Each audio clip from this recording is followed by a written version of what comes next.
even during most of the other major financial crises, you either see a flat line or even a slight positive line still. So it's a very, very strong industry in terms of its resistance to market forces. In lay terms, people still need a dentist. Hello there, everybody, and welcome to another episode of the Orthopreneurs Podcast. Today, we have somebody who's not an orthodontist, but he's got an interesting line of work. I feel like we're in that old game, name what's my line, right? We ask 21 questions about the person. But today, I'm here with Jeremy Krell from Revere Partners. Welcome, Jeremy. Thank you, Glenn. Thanks for having me. Oh, it's my pleasure.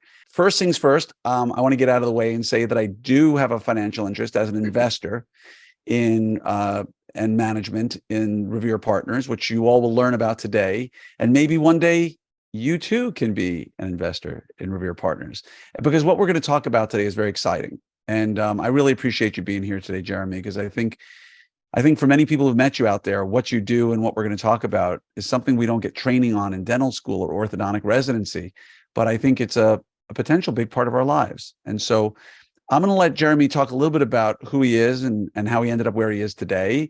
But just understand that Revere, he is the co-founder and a managing partner of Revere Partners. And let me have you explain how you got to where you are now. And really, after that, we'll jump in a little bit about what is Revere, right? What does it do? Why should anybody really care about it, right? So I'll let you start first with your story. I'm a dentist, general dentist by clinical training, been so for the last decade. I do have 5 practices in New Jersey, in Jersey City in particular, but I am out of the clinical world. I am a silent partner, and I have a wonderful partner and a bunch of associates that run those practices. Really, at my core and at my in my DNA is a startup guy and a tech junkie, and that's really where I started in tech. I had 2 web and graphic design companies that I spun off and sold, and then a luxury goods and commodity service that I was part of running for 4 years before we sold it, right before the 2008 market crash. And then from there went into running an incubator in Boston, New York, Chicago, San Francisco. Ran it for 5 years until I received an offer I couldn't turn down at Oscar Health Insurance. So I went from tech to health tech. At Oscar, I led strategic provider innovations and development, overseeing their 6 hospital system partners across 3 states at the time, about 125,000 member lives managed. And then Oscar IPO'd about 19 months ago now. So good day there. Went from Oscar to Quip, so health tech to tech, dental tech, if you will. And at Quip, ran the strategic provider innovations and development for about 4.5 years, scaled up the professional side of the business. Quip, now a unicorn today. And so went from Quip to right over to my family office, the Barchester Bay Group, where I sort of part invest, part advise those businesses, about 40 ventures under management. And in working with all of those early stage startups, especially the dental and healthcare ones, realized the challenges that they have around investing. And so started Revere Partners, which is the first and only VC fund in oral health. And so today I'm fully focused on running Revere. Yeah. So for those of you paying attention out there, you might have heard the word IPO a couple of times or purchase. And so this is a guy who's used to some success in his life. I won't even get into the story about maids in college and having cleaning services, but this is a guy, he knows what I'm talking about because I've heard rumors about what an entrepreneur he is. People will often confuse me with an entrepreneur just because I run Orthopreneurs. This guy, Jeremy Krell, is a dyed-in-the-wool entrepreneur, somebody who understands business. And that's, I invest in people, not just companies. And that's why I became an investor in Revere. So let's talk a little bit about what Revere does. I know you broached it a little bit, but if you don't mind talking a little bit about, if you're a company out there, I guess let's go back a little, start, if you don't mind, with the life cycle of a company, right? So I'm an orthodontist. I've got an idea. I want to create a new app, or new payment process, or new whatever for people. How does that get started? And when does Revere get involved in a company like that? So what we're trying to do at Revere is to bring venture capital into the dental industry, right? Prior to us coming to this industry, there was no dental asset, a dental startup or a dental practice that had a venture capital option, right? They have bootstrapping and bank loans and private equity and family offices. You may have heard these terms, right? And same thing with the dental technology startups. They've heard those terms. And same with the investors. They really, dentists and others in the space, they invest their money into their practice, into real estate, into whatever their CFA or CPA tells them to, or their brother-in-law or their golf buddy, right? That tends to be the way that investment has worked in the dental space. And therefore, we wanted to bring something new. VC, venture capital, is typically based on a very vision-driven strategy. It's based on revenue and revenue projections. It's based on how technology-driven your business can be, for example. And so we wanted to bring this lens, this ecosystem to the space and organize it so that any investor who wants to invest in a dental asset from a VC lens has a North Star, a single place to go to, an ecosystem. Same thing with the dental startups. If any of them any dental asset, a startup to a dental practice wants to raise capital from a venture capital perspective, they have one place to go, right? Because it's just in dentistry, we tend to have this problem of fragmentation, of proliferation of lots and lots of product options or single one-offs that are disparate, right? And so we wanted to introduce this investment opportunity as something else. Getting to your question specifically, then, with regards to a startup. So today, Revere has over 600 qualified dental startups applying for funding. Yes, there are that many dental startups that are out there. We look across all types, as long as they have an oral health application. So from software to fintech, to consumer products, to devices and therapeutics, that has an application to oral health. We'll take a look at it. We also look across stages, from pre-seed to seed to Series A to post-Series A. While we probably invest in mostly seed to Series A stage businesses, we definitely invest across the spectrum. So we're pretty open doors when it comes to startups. In order to get started, startups are coming to us in a variety of different ways. Many of them are applying directly on our website. They're filling out an e-contact form or emailing us. Some of them are directly introduced by one of our 80-person team. Others are finding us through some of our paid and earned media. We're really introduced in many different ways. But at the end of the day, you get to our team with what your startup is doing, and we kick the process off.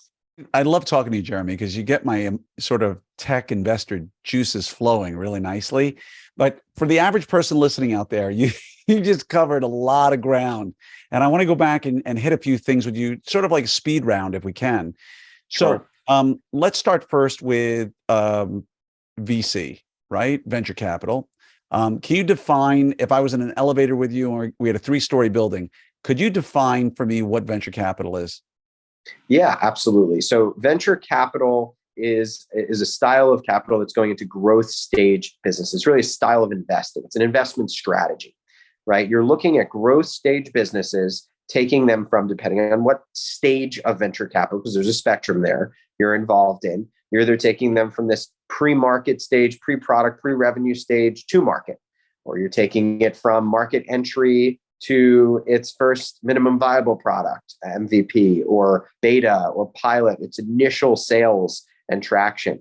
Or you're taking it from that initial sales and traction and really growing it month over month, showing how the users and the revenue are growing. Or you're even later stage than that. And now you're really, doubling and tripling the business into a flourishing, mature growth, getting ready for a mature growth state, right? So it's these earlier stages of the business, right, where there is a lot of reward that can be reaped, right? Because the business is growing its value, doubling, tripling, quadrupling its value just year over year in some cases. So there's much for the investor to gain from that style of investment. Now, the flip side of that you'll commonly hear is VC is very risky.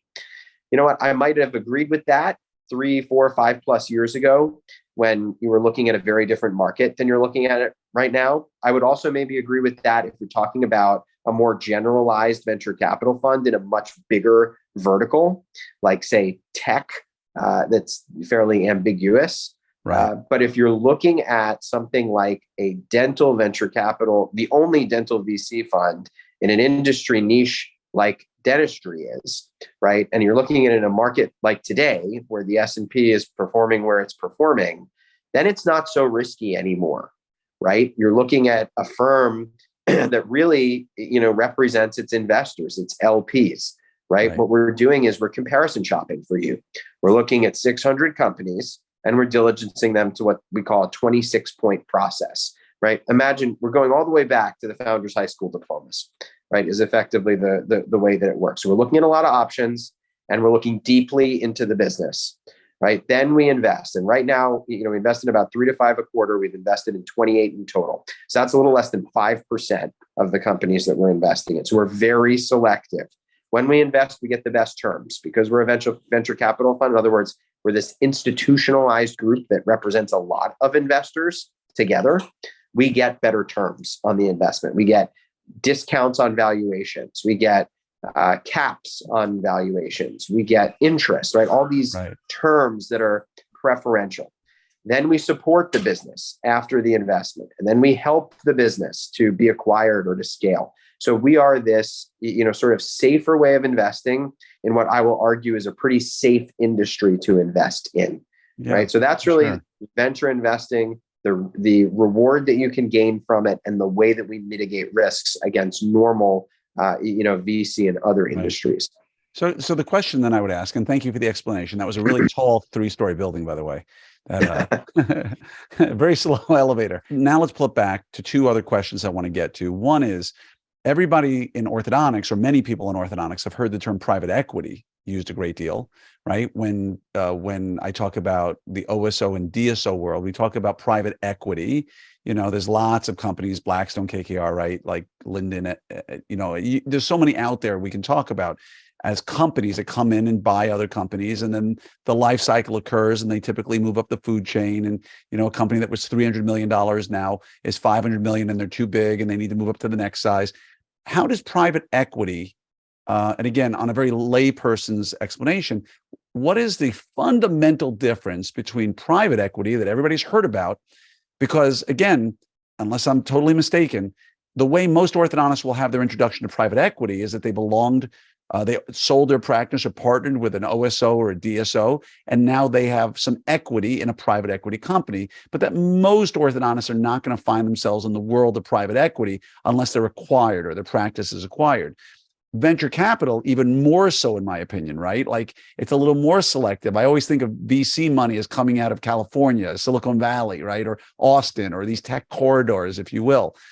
What is the fundamental difference between private equity and VC? And aside from Revere, what kind of access do people have if you're a dentist and go, I want to be invested in venture capital? So the 2-part question there.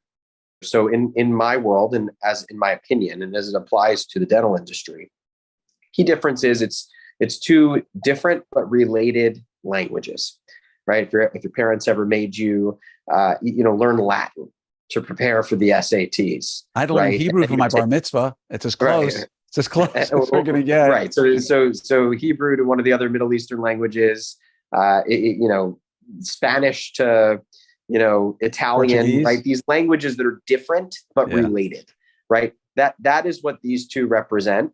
Where VC is looking at revenue, your top line revenue, and your projections for how you're going to grow forward looking.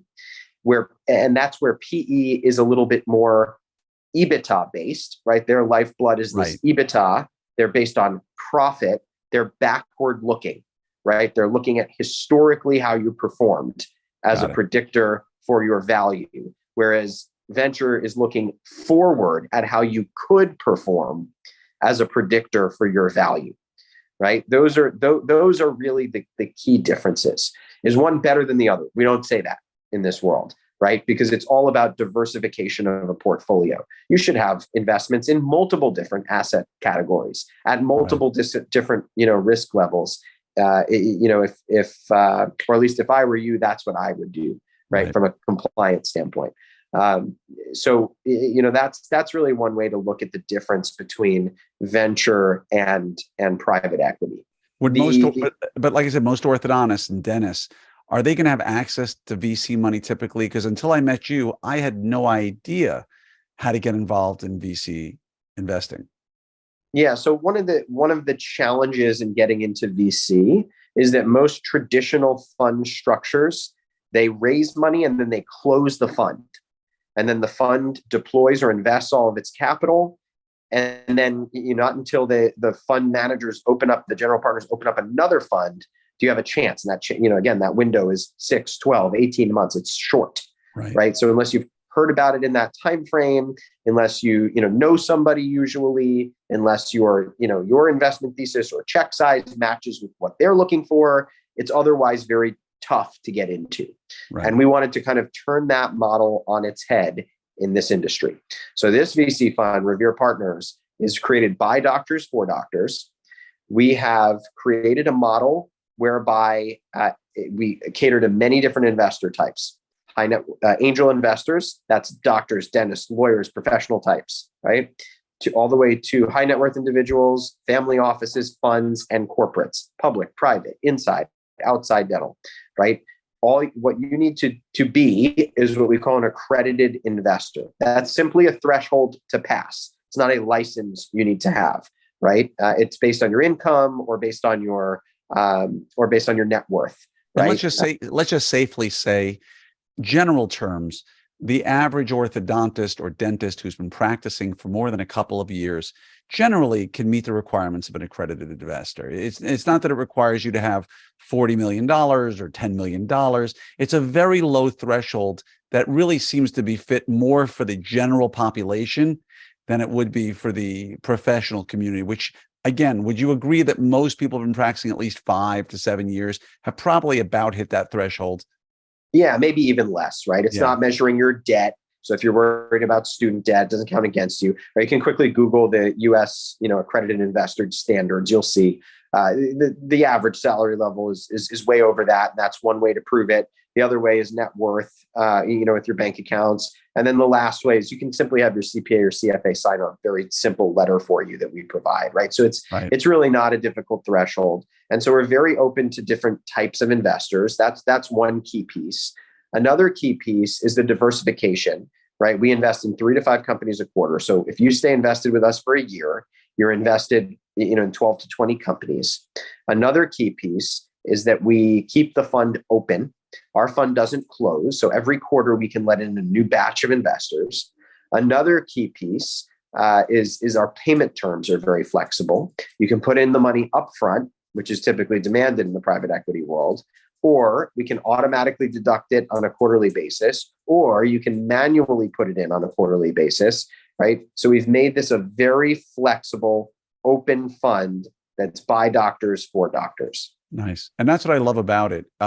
It's a world that makes sense to me. And I get to sit in, as being on the management side, I get to sit in and hear the conversations with companies. And there's some really cool stuff out there. Like if you like cool stuff, to me, that's one of the, yes, it's an investment. Let's talk about it from that perspective. Yes, it is an investment vehicle, right? It allows you the opportunity to hopefully grow your assets.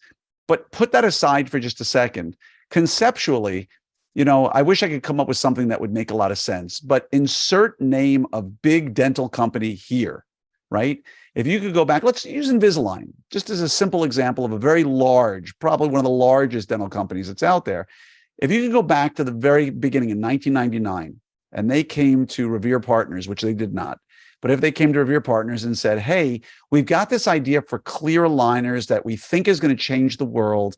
We need some cash to help make this happen, to run trials, for production, for prototypes.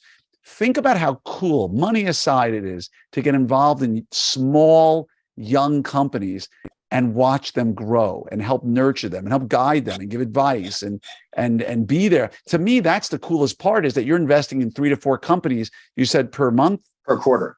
Per quarter. 3 to 4 companies per quarter that now, you've got a chance to look at and go, wow, that's kind of cool. Like, we're helping these things grow.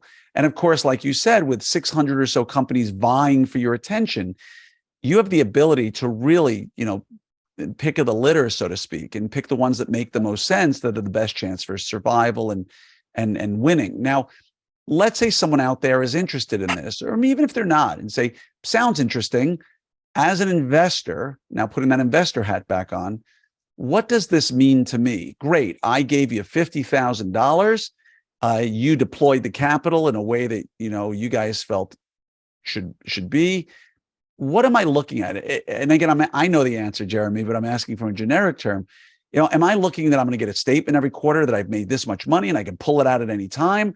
Or is there a life cycle to this that I give you $50,000 and I decided to give it in one lump sum? I'm just using a simple number. What should I be looking for as a potential investor? So our internal rate of return is it's a measure of how well our portfolio or the startups are doing on a quarterly basis. So on quarter two of this year, that is a 31.7% IRR.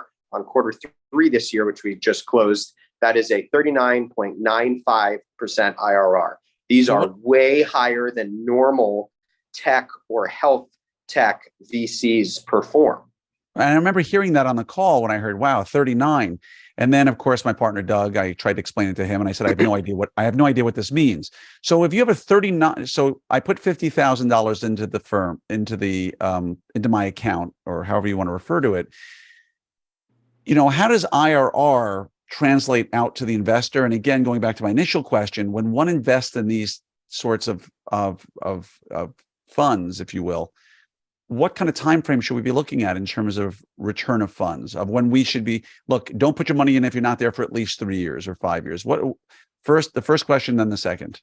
For the first question, the way that this works is what we're measuring on a quarterly basis is the changes in revenue that the companies are making and or changes in profit that the companies are making and or changes in valuation that the companies are making. They may not change all of those things in just one quarter. Of course, right? It's not like a public company where you can go and look at the valuation. It's different Monday than it is Tuesday, right? Their valuations change when they raise another round or when they do a formal valuation, right? Their revenue changes, but they close books out on a monthly basis, sometimes a quarterly basis, right? So also their revenue, changes, but not on a daily basis like a publicly traded company does, right? So we track basically all of these changes, whatever changes they have to report, all 28 of them on a quarterly basis. And that number is combined to form our internal rate of return, IRR, right? And so it's a measure of how the portfolio is doing. If a company performs, poorly, its revenue goes down, or more concerning, its valuation goes down, then we call that a markdown. It counts negatively against the number that we're calculating, right? So it's really a measure of health. How are you doing right now, right? Like if you could measure what's a nerdy dental equivalent? If you could measure, a caries score right in your mouth, right? Is this person likely to have the next cavity, or are they doing pretty well and they're actually controlling plaque and controlling the other forces in their mouth? It's like that, right? It is a measure of health more than anything else. On average, from our research in our database, which we've published on twice, almost a third time, it takes 4.8 years to reach a 5.2x, right? Now, Revere does this about a year quicker. So it takes, more like 3.7 to 4.1 years to reach the same fixed return, right? So that's another way to kind of measure this. This is not an investment where you put your dollars in and you can liquidate them at any time. That isn't how it works, right? It works where you hang in there until the company has a major financial event, right? Until it's sold or is acquired. They can IPO in dental, and we've seen companies do that.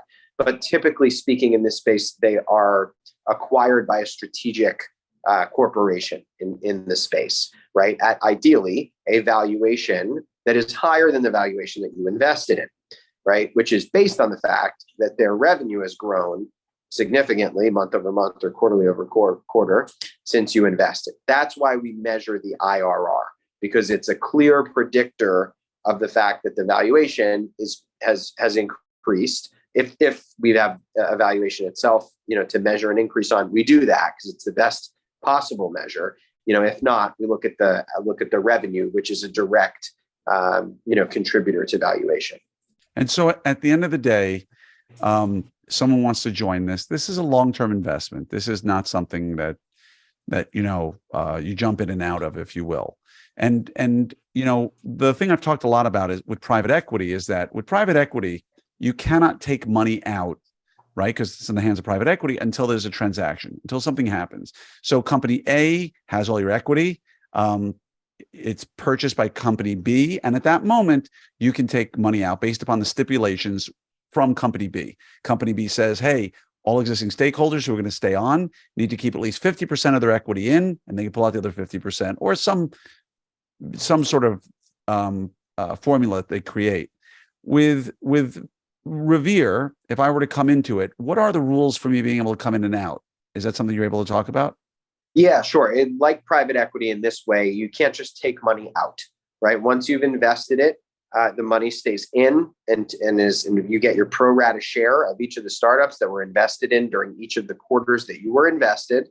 And that money is seen in a return when each of those startups sells or has some end stage financial event, right? So it's actually similar to private equity in that regard. It's not something that you can, put your money in and just, automatically pull it out like, Right. several assets in the market. Hey, I got to redo my house. I need 50,000. Can I get some back? Right. It doesn't work like that.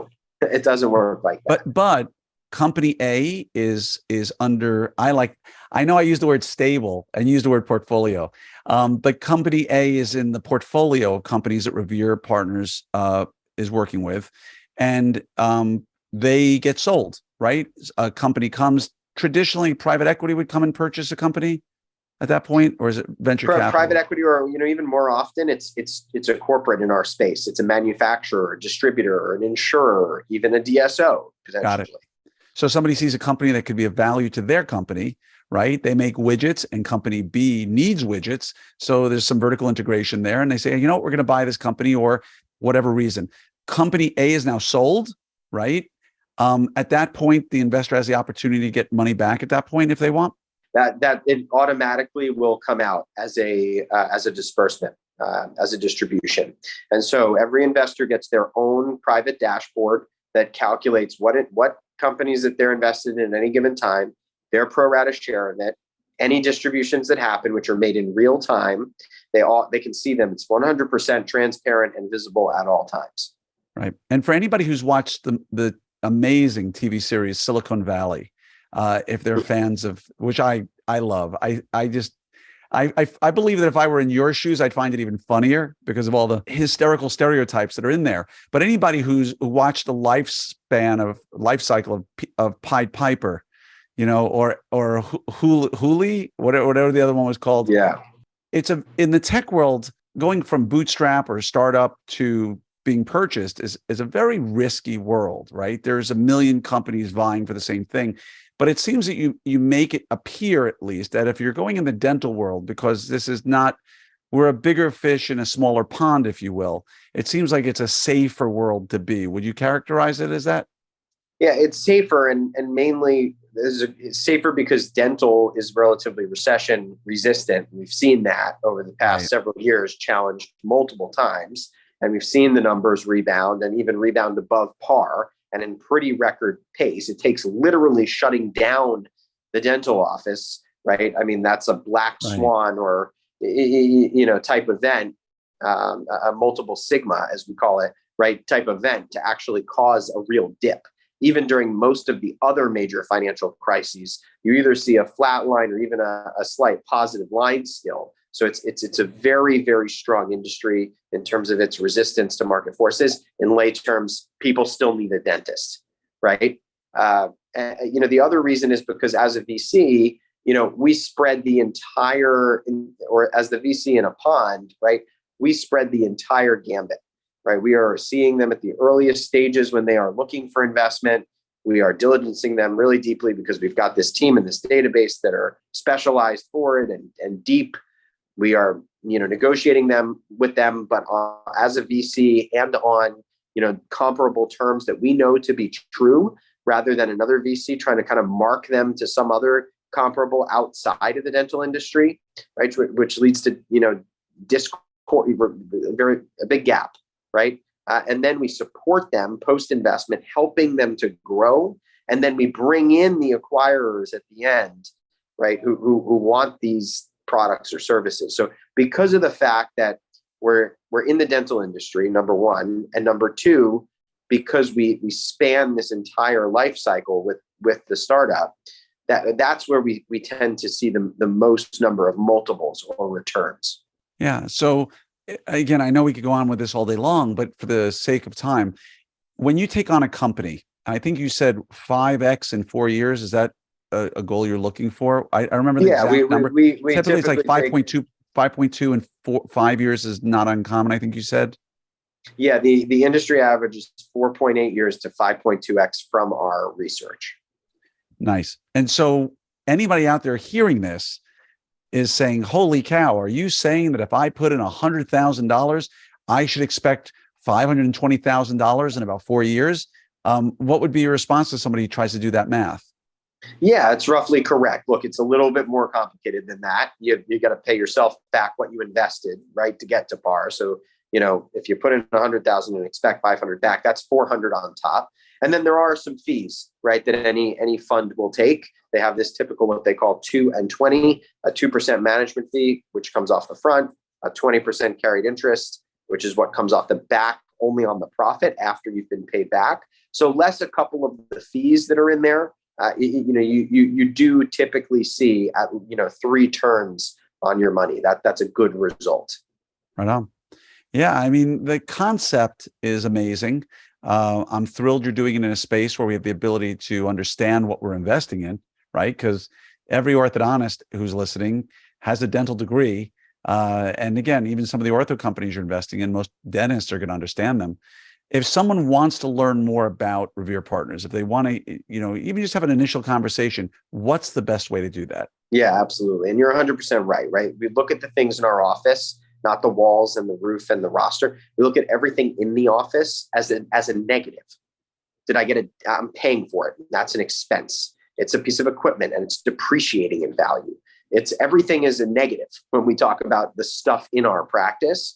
I'm encouraging folks to start looking at those as a positive. How can you capture the upside of consuming that product or service, right? And this is a way to do that, to own a piece of the stuff that you are giving feedback on, whether you like it or not, that you are recommending to your friends without even knowing that you're doing it, that you are buying more and more of, which fuels their business. Capture the upside of that, not just your practice, right? Best way to get in contact with us is to reach out directly to me, Jeremy at reverepartnersvc.com. And we'd be happy to talk to anybody. We obviously have a lot of orthodontist investors. We have a lot of orthodontic investments, and we really love to work within this space.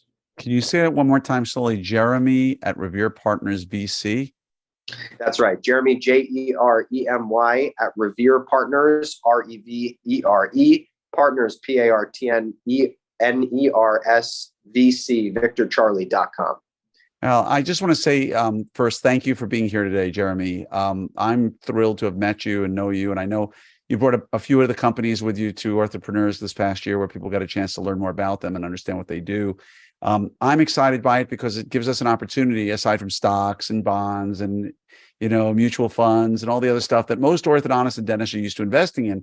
This gives us another place to put money. Again, disclaimer, neither you nor I are a financial advisor. It's not our job to tell people what to invest in, but I'm just excited by the concept that there is another vehicle out there that potentially can offer gains considerably greater than anything we're going to get from mutual funds or stocks on a regular basis, but potentially in a world that's a little more stable and we don't have to buy into the volatility of the tech world in many respects. And so, yeah. So thank you so much. Looking forward to many more conversations with you. And if people like this conversation and I get enough feedback, maybe we'll get you on and we'll dive a little deeper into the world of finance, VC, private equity, and what have you, because you're our man. You're the dentist who's our gateway to this world. So thank you from the bottom of my heart. Thank you. Honored to be here. And thank you so much for the opportunity.